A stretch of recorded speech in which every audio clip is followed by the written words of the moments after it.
Iniwan ka ba niya at gusto mo ba siyang pabalikin or babalik siya sa iyo at labis na itong mababaliw sa pagmamahal?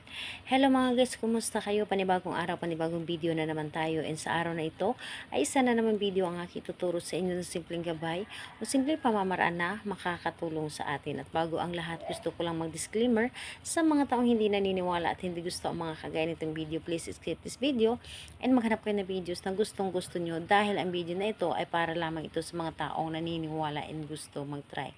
Sa lahat po ng mga nagko-comment dito sa aking video dito sa loob ng aking channel, mag-ingat sa lahat ng mga nagre-reply sa inyo na dinadala kayo sa kanilang WhatsApp Pinimo app upang makaiwas po tayo sa scam.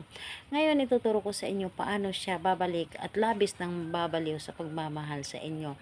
Dito pwede mo itong gawin sa parehas ng kasarian, babae ito babae, lalaki ito lalaki. And syempre na sa ating babae at lalaki na ex or yung magka-partner ngayon na nagkakalabuan. So, ayun. Ang kailangan lamang natin dito ihanda is kailangan mo dito maghanda ng isang clear na baso. Babasagin dapat. And kailangan din natin dito ng papel, maliit na pirasong papel. Kailangan din natin dito ng 3 butil ng clove. So, ayun po, ito ay isang bunga ng kahoy. So, kung nakikita po ninyo, or maghanap kayo, marami po ito sa mga supermarket. So, ayun, ito ay butil ng clove. So, ayun, kailangan din natin dito ng panulat, and kailangan natin dito ng kaunting asin, at kailangan din natin dito ng kaunting tubig. So, yun ang dapat nating ihanda. So, kapag ready na yung ating gagamitin, syempre ang ating sarili ay ihanda din natin.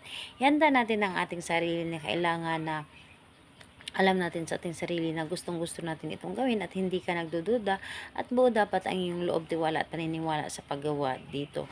So, kapag ready ka na, pwede mo na itong simulan. Ang gagawin mo lamang dito is lagyan mo ng tubig ang basong ito. Kaunti lamang, or pwedeng puno, pwede rin na kalahati.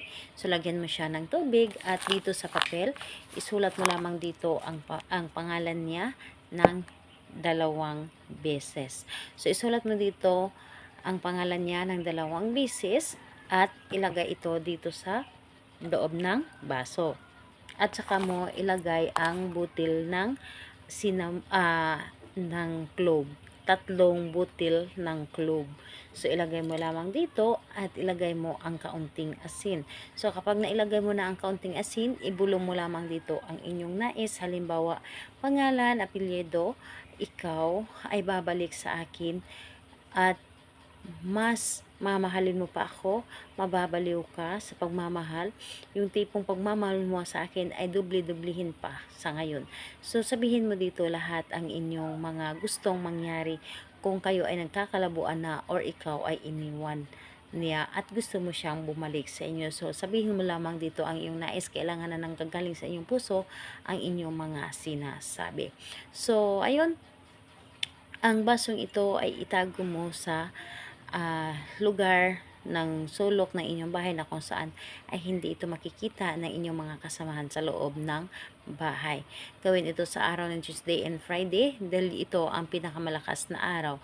At kung hindi ka makapaghintay ng Tuesday and Friday at kung nakikita ninyo na may sinag ang buwan sa gabi, pwede po ninyo itong gawin.